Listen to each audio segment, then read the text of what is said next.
So by the time I came to teach here in '89, actually '88, there was no marine science program at all, and there was no specter of it on the horizon. One of the things that both myself and Mr. Broich wanted to do is we wanted to create programs that were field-oriented. And we had, luckily, a principal at the time, Anthony Salvi, that was progressive enough and liked us enough that he trusted us. So I designed the environmental science curriculum with his help, and he designed the marine biology curriculum with my help. And it's been pretty much that since then, so probably since 1991 or 2. We looked at what was going on with our school, and we basically just offered biology, chemistry, straightforward classes, so we thought about elective sciences. And I asked some of the older faculty at the time, and there was a marine science class here originally in the 70s. So what I had to do is I met with the principal, and we came up with a curriculum, and we put forth the first marine science class.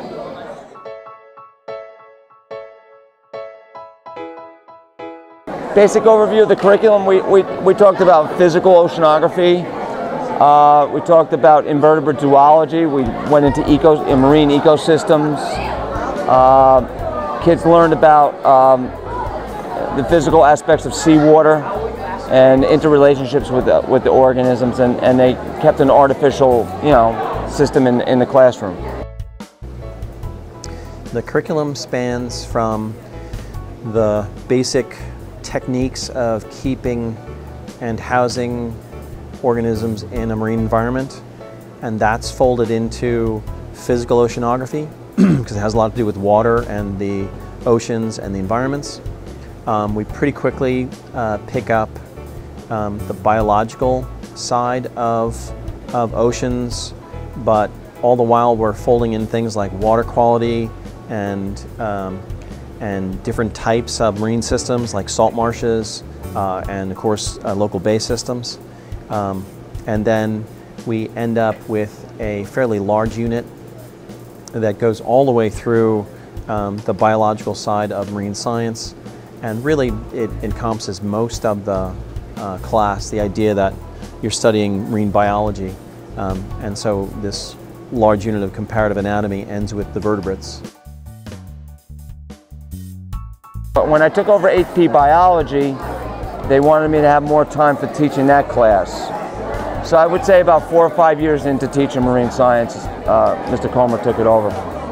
It was a better fit for him because he was teaching environmental, so he was there was some cross correlation there and same use of facilities, so it worked out kind of better for him. The first few years of teaching environmental and marine side by side, and it was really cool because we could get into almost anything, and we did.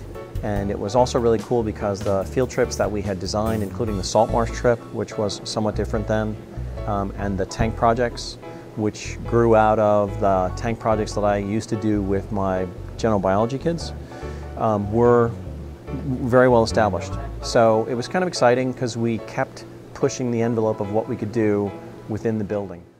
I had Comer in 1994. I had Comer in 2007 and 8. So I had him in 2010. I was 17 years old. There's really no such thing as a typical day in Comer's class. Honestly, the first time I met him, I had stereotyped him as being a tree hugger, environmentalist, lover of all things nature, and I was right. My least favorite thing, I have to start with, cleaning up after other people. But my favorite thing goes along with that, kind of makes it tolerable, and that's the way the room feels when the students click on an idea or a dissection or a field trip, and when it clicks and you can see that even people that don't know each other or wouldn't possibly meet each other or care about each other develop some kind of bond, then that's it. And it doesn't always happen, but it's happened frequently enough that, you know, when I see it, I can see it in those people. You know, definitely people get to know each other in this classroom that wouldn't normally, because they're exposed to such extraordinary circumstances, coercive circumstances, and fun circumstances, and ridiculously funny circumstances, and it's really lucky that we can be that way in this classroom. I have a teacher who has a love for the class like I've never seen with another teacher, because every day is a whole new experience in this class. It's not like it's the same thing. And Mr. Comer really cares about the class a lot, so him caring about the class makes it a much better class, and it's a whole different environment than any other type of class I've ever taken. Well, I've always been interested in the environment, and I heard that it was like a really fun class and that it was hands-on. I prefer that much more than writing things and taking tests. And so I went in there thinking that it was going to be pretty easy, and I was really wrong. It's a general misconception that people have that this class is easy, but it's very well worth it, even though it's a lot of work. The freedom that you have to choose like when you want to work, and it's not structured like a normal class, and he's a very easygoing teacher, when still at the same time it's very difficult at times, but probably my most favorite thing is the ability to like get in my work and get dirty, and just rather than sitting in a desk, because that's how I like to learn. I definitely like it. It's the one room I can always kind of get at least a little fresh air. I mean, sure, it's sometimes you'll slip on a fish that you didn't see on the floor, or you'll slip on the, like, you won't see a wet spot and you'll just slip and you'll catch yourself, but I definitely like it. Sometimes it smells a little funny, but it's no big deal. The wet lab is really pretty amazing for anything but an aquarium. The workings of the wet lab closely match the pet store where Comer gets a lot of his stock, and it's a sequence of filter media, one above another, water flowing through it, all very integral portions of the filtration process, coming down into a basin that cycles, putting clean water back into the system. It's really quite amazing. Oikos was the name that we decided for the classroom itself. The idea of calling the classroom Oikos is that it's the Greek root word for the word ecology, and it means home. And one of the things that I wanted to create in making this classroom was a place that, even more so than the original classroom that we had, which was the old room 219 upstairs, that this place would be a place that kids wanted to come to do work and wanted to come to do things that were extraordinary in a high school setting, and that they would also feel at home doing it. It's certainly not a pristine environment. It's not not even all that sanitary, but the system that we designed has tanks that are both on system and that are connected to a large centralized filtration system, and then we have tanks that are off system, and then there are separate projects, both plant and tank, that exist elsewhere in the classroom. And really what's supposed to grow from this class and from this classroom are other programs in the science department that encompass the full breadth of living things, because the best way for people to become sensitive and attuned to the living world and to their connection to this planet is to be immersed in these things. And the best way to do that is to have it growing around them or alive around them, or to have them working with it. I'm a little disappointed in the wet lab, to be honest. I have not been invited to have a tank of my own. I have to hear about it all the time, and it's kind of, you know, I don't know why it's reserved just for the students. Why couldn't the teachers have, you know, part of their stuff down there? Why just extend learning to students? And it's something that I think was always the vision of the program, and it finally came to fruition. And something that I wish was there when I was in the class. However, Bryce did a fantastic job of putting the program together, and we had somewhat of a, we had our tanks and we did a lot of hands-on stuff as well, but it's just something that, as I said before, evolved to something that a lot of people admire all over Long Island. It's fun. It's my favorite classroom. It's so much more entertaining. And I enjoy environmental science a lot.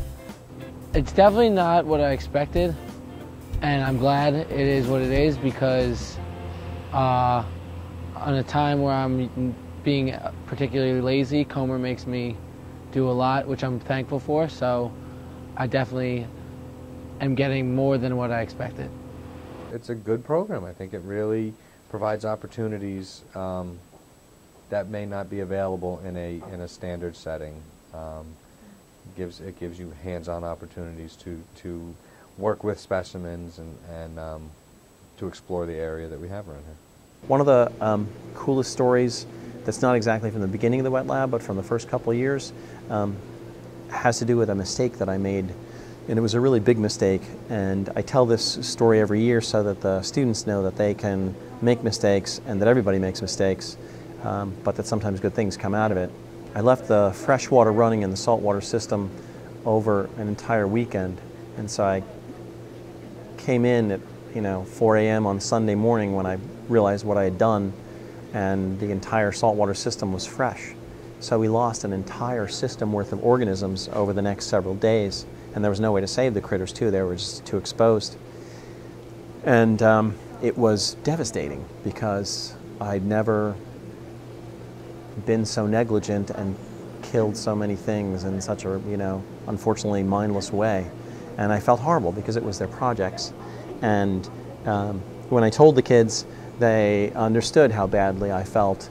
And within a little more than a week's time, I think it was actually about 10 days, they ambushed me in the Marine Lab one morning and told me to close my eyes. And they walked me into the Marine Lab, and they had gone out to the community and fundraised over $1,000 and had bought and filled and populated the entire Marine Lab tanks with brand new organisms.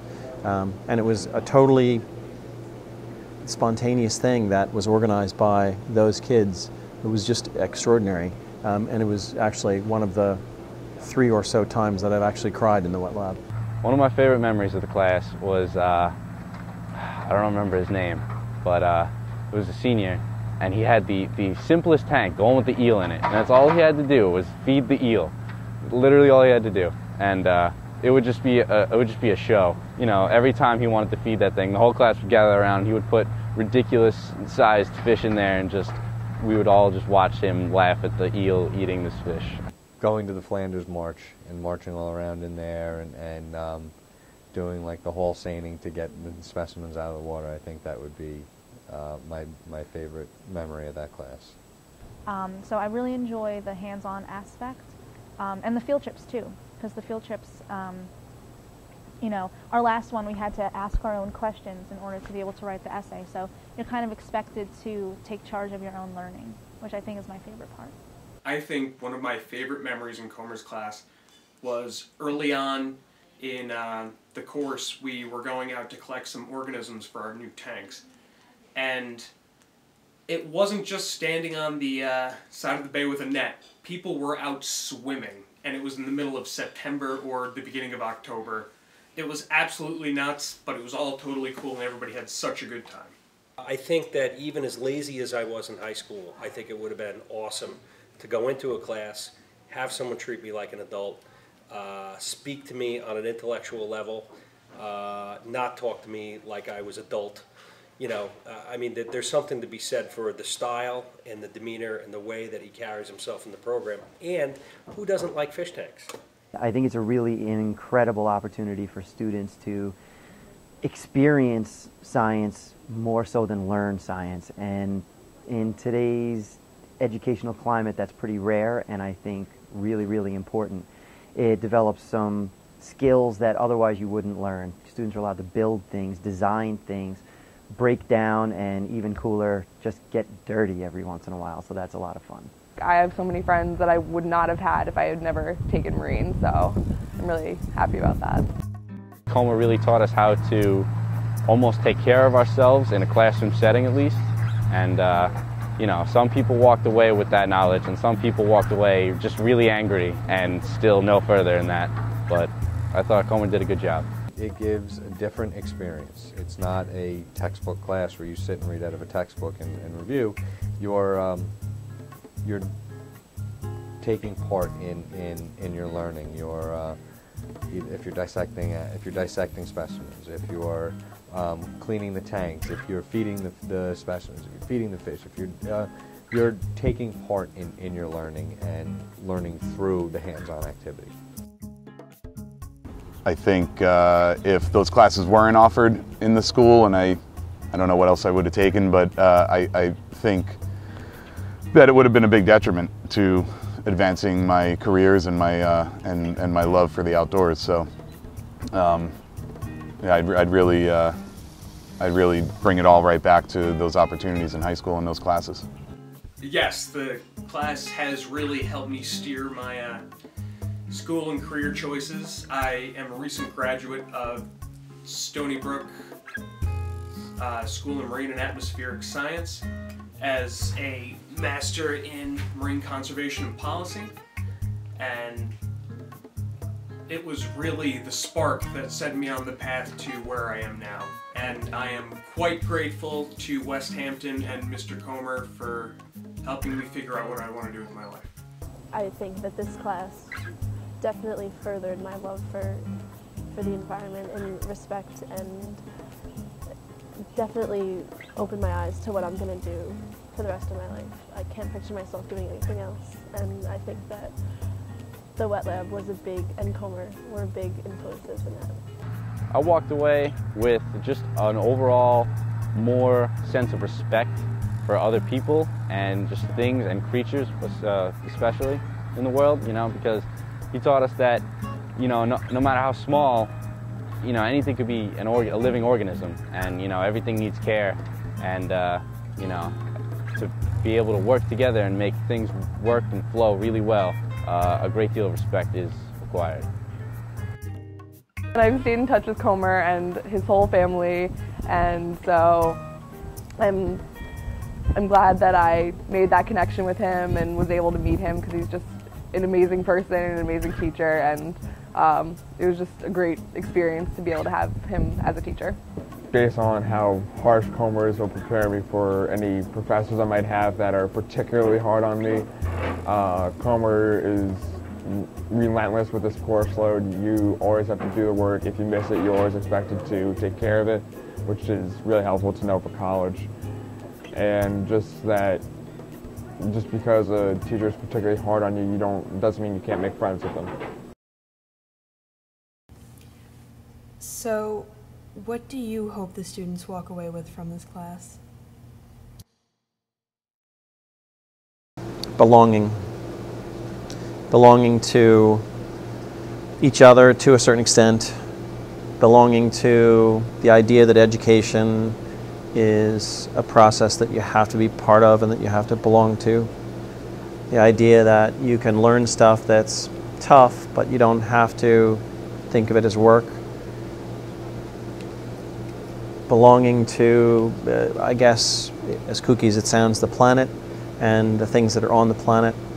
Like I said, when it works in here, it really works. When it doesn't work, which is, you know, sometimes, you know, then that person gets out. Maybe they graduate, whatever. Sometimes I see them afterwards and they say, you know, Comer, I really missed that class. It was such a cool thing. And so I know that even though maybe they didn't do so well in it, maybe they didn't make it, they'll sometimes even apologize to me about it. I know that it worked because they belonged.